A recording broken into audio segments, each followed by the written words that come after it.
Our guest today, Jen Stevens, is an author, podcaster, and global leader in the intermittent fasting movement, at one time gathering over 500,000 followers in her Facebook groups and writing New York Times and USA Today bestseller Fast, Feast, Repeat, and Amazon #1 bestseller in the weight loss category, Delay, Don't Deny, Living an Intermittent Fasting Lifestyle.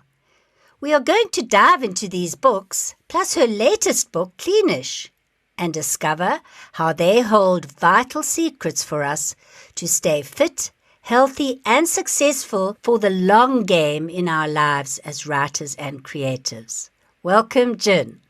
Well, thank you. I'm so glad to be here. I love to talk about intermittent fasting, but I also love to talk to writers. That's one of my favorite kinds of things to do. I love to talk to Joanna Penn when I was on her podcast, and I'm glad to be here with your audience because, I was a teacher for 28 years and I taught elementary school kids. And so, I love to talk to people who create things. I was going to ask you to give us the 30,000-foot overview of your life from teaching to now. But let's start with, the key moment when you had the aha of how you were going to stop yo-yo dieting. Like so many people who are probably listening, all across all walks of life, so many of us have struggled with our weight, for decades. I'm 52. And from the time that I first went off to college and gained the freshman 15 until I was in my, late 40s, I struggled with my weight and I would yo-yo up and down, up and down. And I always thought there had to be an easier way. And I was in search of it. I was always looking for the magic diet, the magic food combination that would work. What I discovered over time was it wasn't the magic of what you eat, though that is important, but when you eat can make a really huge difference. And that is intermittent fasting. That's why intermittent fasting is not a diet, of course. It's about when you eat. What you eat is totally different. That's what you eat when you're eating. But with intermittent fasting, we just change when we eat, and it does so many amazing things in our bodies. So it was 2014 when I really got the wake-up call. I had some photos from a trip that I'd taken with my family, and I was obese. I was 210 pounds. And I was like, I've got to get off this roller coaster of ups and downs. And I had been dabbling with intermittent fasting over the years since I first heard of it in 2009, but I never did it consistently enough or correctly or long enough to make it really stick so my body could get adapted. So I was just so desperate there in 2014 that I'm like, this is going to be the time. I went on to lose over 80 pounds and hit my goal in 2015. And in 2022, gosh, it's going to be, 7 years that I have been maintaining my weight, which is remarkable, even as I've gone through menopause. So intermittent fasting is what I searched for all those decades when I struggled with diets. It's the only thing in my entire life that ever worked and allowed me to maintain in a healthy weight range long term. And that's really what we're all looking for. Yes. Can you describe it briefly, what it is and what it isn't? Yes. Well, first I'll start by saying what it isn't. So many people, they hear the word fasting and, I didn't name it intermittent fasting. Maybe if I could go back, we would stick with the scientific term, time-restricted eating, because that sounds so much better. Or even the word restricted sounds a little hard. Maybe we would just say time-focused eating. I don't know. That sounds just a little more, that sounds very positive, time-focused eating. We see fasting and we think it's going to be like this horrible restrictive thing and it's going to be hard. There's a great saying, diets are easy in contemplation and hard in execution. We've all found that to be true. But intermittent fasting is hard in contemplation, but easy in execution. So we think it's going to be so hard. So one of the misconceptions is that you're going to be over-restrictive. It's going to be hard. You're not going to be able to do it. What really was hard was those low-calorie diets where you tried to eat all day. But with intermittent fasting, the most common approach, time-restricted eating, is that other word for it that they use in the scientific journals. And you're basically putting all of your eating into a window of time. We call that your eating window. And a great place to start is an 8-hour eating window. Like perhaps you open your eating window at noon and you close it at 8 p.m. So for the other 16 hours of the day, you're fasting clean. We'll get into that in a few minutes, I'm sure. During the fast, some amazing things happen. your body has finally the ability to tap into your fat stores for fuel thanks to the clean fast. So you don't have that hangry, hungry feeling that you might have had, like if you had your little tiny diet breakfast and then your tiny diet snack, like in the diets of the past where you're like all the time you're starving. Totally different with intermittent fasting. Your body's like, I know how to fuel myself when I'm in the fasted state. That's what our bodies are meant to do. We become metabolically flexible. And so you can access stored fat during the fast. So that's what being metabolically flexible is all about. And that's our goal. Over time, most people, if weight loss is your goal, you may want to have a shorter window than 8 hours. So if someone's listening right now, they might be like, what? Eat in a period of time less than noon to 8 p.m.? But that's what I do. I open my window in the late afternoon. I usually have a hearty snack, and then later I have a very satisfying dinner. I don't restrict any foods that I love to eat. Every day I eat foods that are delicious until I'm satisfied. And at 52, I feel better than I did in my 30s. So you're burning stored fat for fuel while you're fasting. And tell us about that fourth word for the Nobel Peace Prize winner. Oh, autophagy. Autophagy. Yeah. Tell us how it's also benefiting us when we just stop the eating and allow the body, well, overnight, but then later into the day without feeding it. Another thing also that I want to pop in there is that our body makes ketones while we're fasting. And that is what gives us the great mental clarity and why we feel so good, because our brains love ketones. You don't have to be on the keto diet to make ketones in your body. So that's a common misconception, because I eat plenty of carbs and my brain is well fueled from ketones during the fast once my body switches over to fat burning. Okay. That was definitely one of the things I wanted for writers and creatives to get. This sharp brain, this ability to concentrate for longer, benefits for a person who's concentrating and wants to achieve things during the day. Because that is just the most remarkable part. I just wrote my new book, Cleanish, Eat Mostly Clean, Live Mainly Clean, and Unlock Your Body's Natural Ability to Self-Clean. And I wrote it. I had a pretty short deadline. I wrote it from January, and then it was due at the end of March. I mean, this book is like 400 and something pages, and it's very scientific. I had to research it. So I wrote the whole entire book in the fasted state. Now, obviously I didn't fast from January till March. I eat every day. But when it was time for me to write every day, I would sit down, I would do my research, I would do my writing.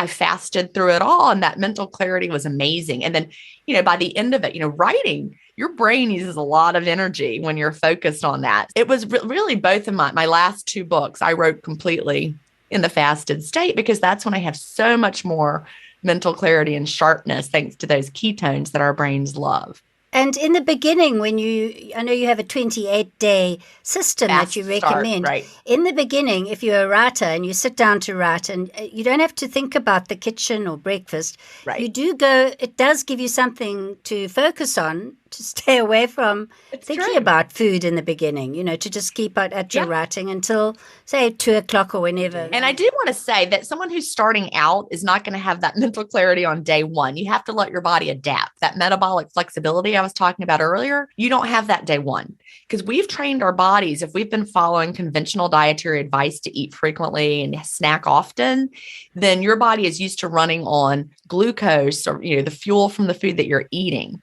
So you've got to give your body time. For the first few weeks, you might actually feel foggy. It's not until you get to the other side of that metabolic adaptation period that you're going to feel better. But once you do, it really is remarkable. I think that's why I said for the long game. Yeah, exactly. Sometimes, like any new habit, you have to sacrifice some of the ease until it becomes easy. Exactly. It becomes easy. It might not be on day one, but it absolutely does. Would you like for me to go back to autophagy now? Yes. Let's cover what could be happening that's going to benefit us in what they call non-scale victories. Well, autophagy came to the intermittent fasting community's lip in 2016. The Nobel Prize in Medicine was awarded based on research on the idea of autophagy. In autophagy, the processes of autophagy, our bodies become great at recycling old junky things. 'Cause think about this. You don't have anything coming in. You're fasting. So your body's like, okay, nothing's coming in. First of all, I now have time to do a little cleaning around here, but I've got to also make the most of what's here.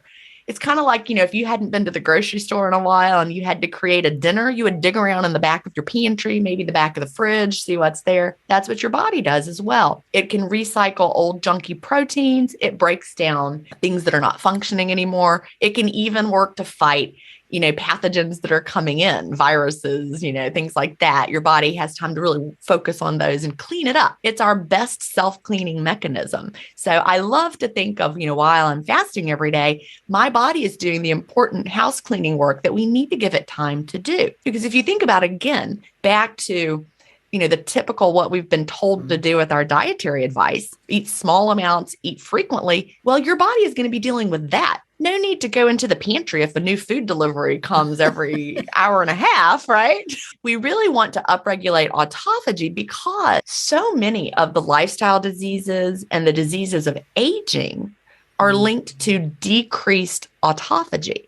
So as we get older, our bodies are not as good at the autophagy processes, but fasting helps us get better at that. So we're going to age better. It's going to be great for longevity. Intermittent fasting helps me maintain my weight while continuing to eat the foods that I love. So I wouldn't stop doing it for that reason. But also, I know I'm giving myself incredible health benefits. Could you give us some of the almost miraculous results with IBS or skin problems? Like I had a guest on Intermittent Fasting Stories, Donna was her name, and she talked about how she had a C-section scar that was thick and ropey for like over 30 years. And with intermittent fasting, it like went away and was just a line on her abdomen instead of a thick, ropey scar. You have to think autophagy in her body saw that as excess, whatever not needed, ate it up. I mean, it's just remarkable to think about. Yes. And we hear, so many of the lifestyle diseases and problems and issues we have right now come from, like maybe you mentioned IBS. Maybe your gut is damaged. Your gut microbiome is not healthy. You have a damaged gut lining. Well, periods of digestive rest give our bodies time to our gut to heal. So I've heard all sorts of people with Crohn's disease, people with IBS, finding relief from their symptoms. It's just really remarkable. Anything that is connected to inflammation. Also, it's very likely you're going to see an improvement. Just my own personal anecdotal case has to do with seasonal allergy. I had terrible seasonal allergies. I live in Augusta, Georgia. We have so much pollen that it looks like it snowed yellow during the spring here.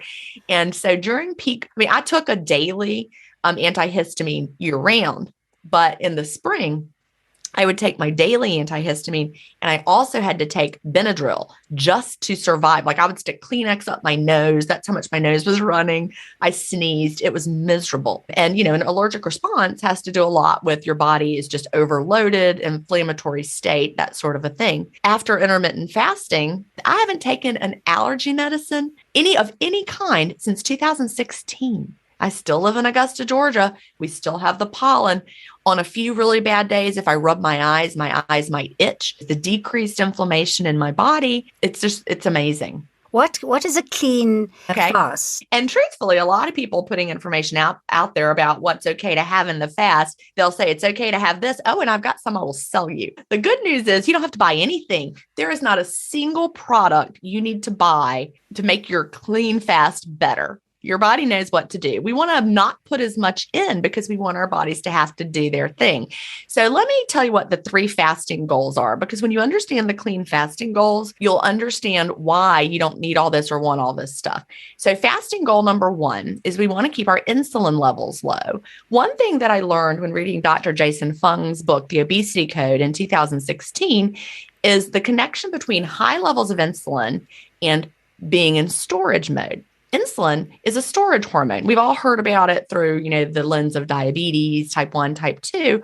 But if you have high levels of insulin, it's also anti-lipolytic. Big word. It means stops fat burning.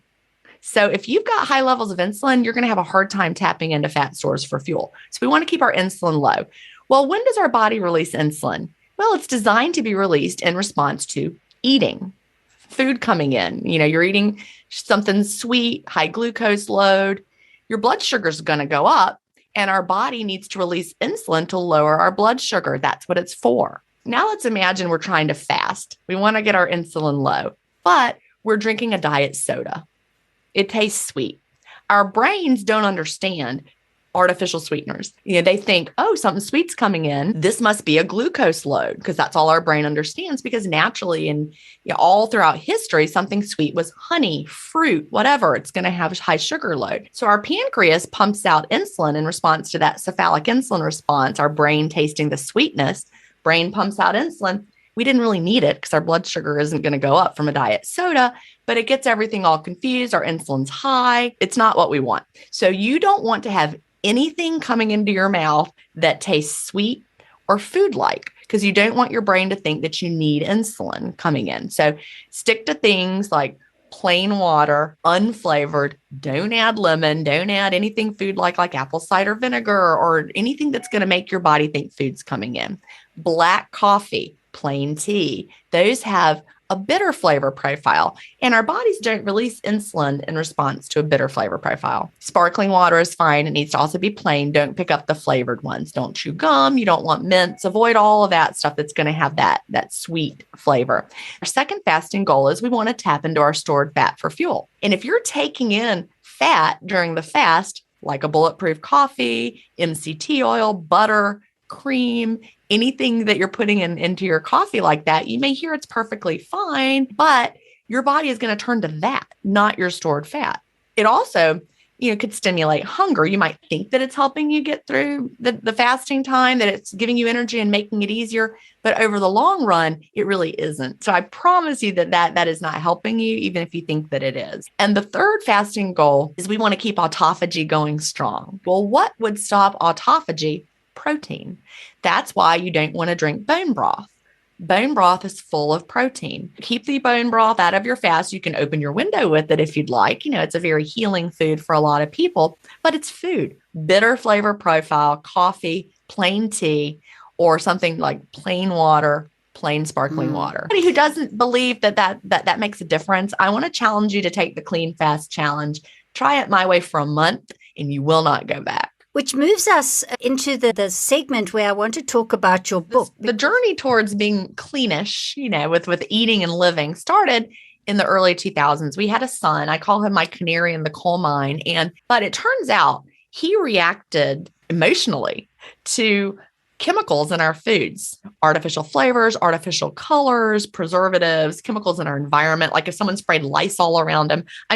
I was like, this is ridiculous. When I first heard the theory, a teacher said, could it be what he's eating? Because he was getting kicked out of daycare. He was having tantrums. It was like he turned into a whole different person all of a sudden with the flip of a switch.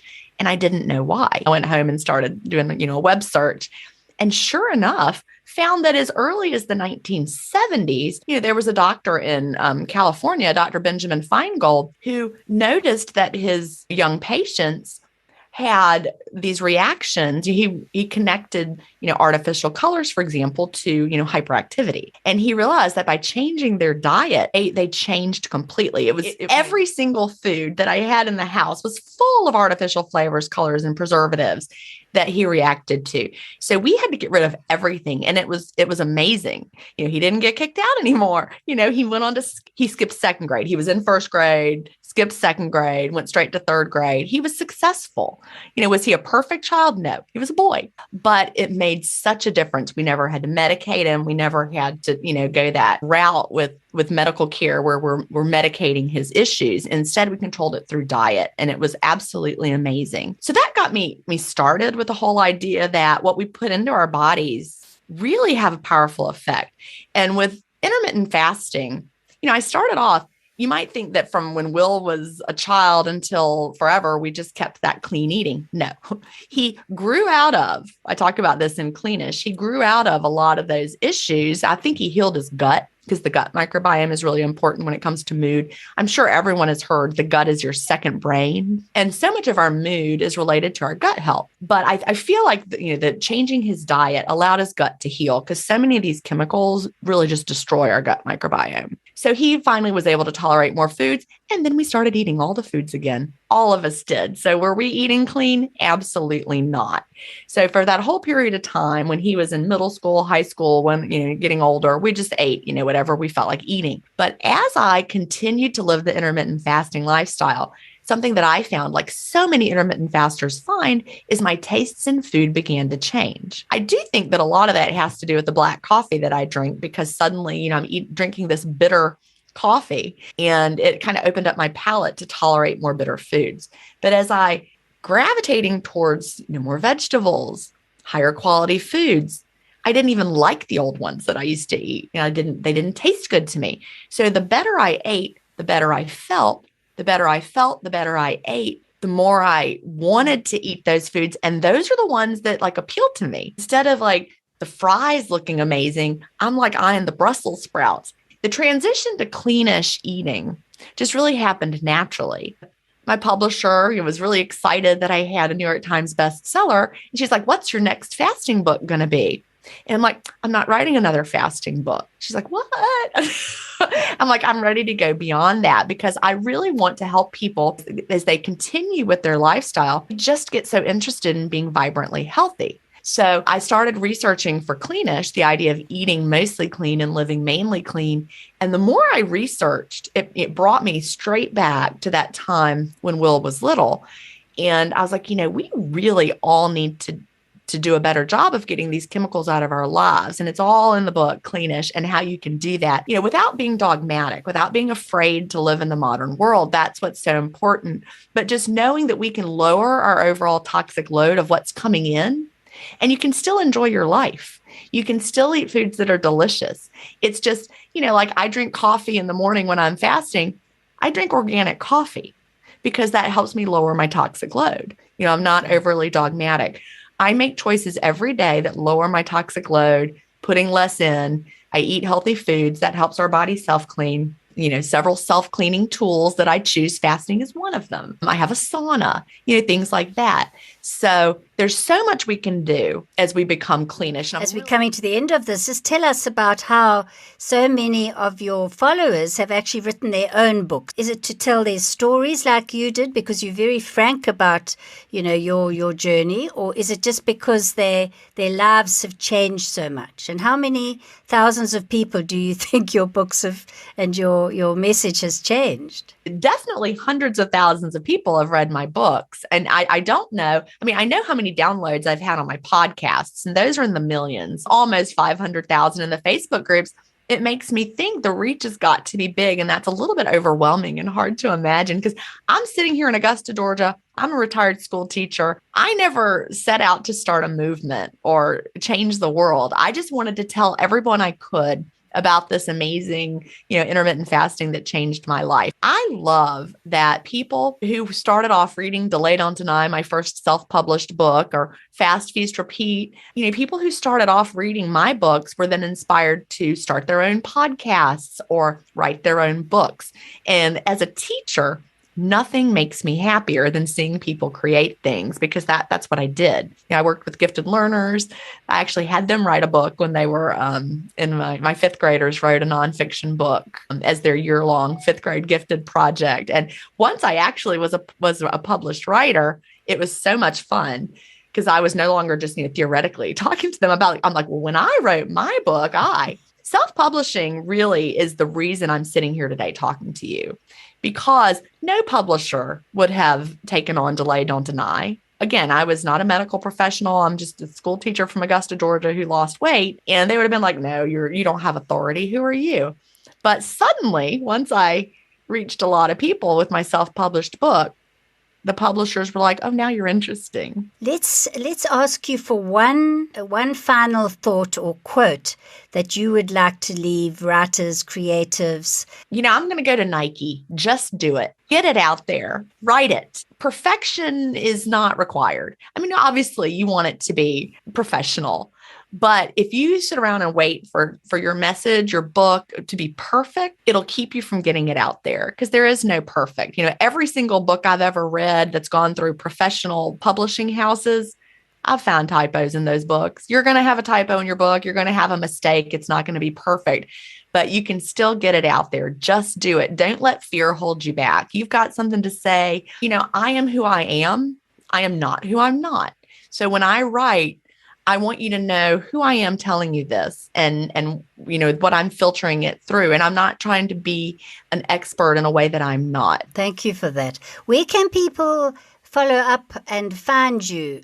Well, the number one place to go is jenstevens.com. Jen is Gin, Stevens is with a PH, jenstevens.com. And from there, you can find me everywhere else. They're all linked from there. Like, for example, I have an intermittent fasting community. It's a private community. And I left Facebook in March of 2021 because it got to the point I couldn't manage it. One of the groups alone, we had like 300 and almost 350,000 members in that one group. So it became unmanageable. So we're in a small private community. So jenstevens.com/community will take you there. And it's an amazing place. I'm there. There's an Ask Jen space. There's a space for the 28-day fast start. Anyone who's interested in intermittent fasting, you can join for a month, you can join for a year, you can join for a lifetime. It's a very affordable. Like if you join for a year, it's just over $1 a week. That everyone there is committed and has the right mindset. And it's just a beautiful place to be. But you can also go to jenstevens.com/cleanish. And there's some information there if you're ready to upgrade your life in the cleanish arena. And it's just, once you start, you just feel so much better that you want to keep going. The same with fasting. Thank you, Jen. It's been such a pleasure to hear your stories and your great success in changing lives in the world. Well, thank you for having me. Thanks for joining me on today's podcast. Want a free gift to inspire you further on your book writing adventure? My free checklist, 5 book hook tips to kickstart your book writing journey, will help you get clarity on the key essentials to make your book a winner. Download it at writethebookinsideyou.com/free gift. The links are in the show notes. Until next time, a big virtual hug and keep writing.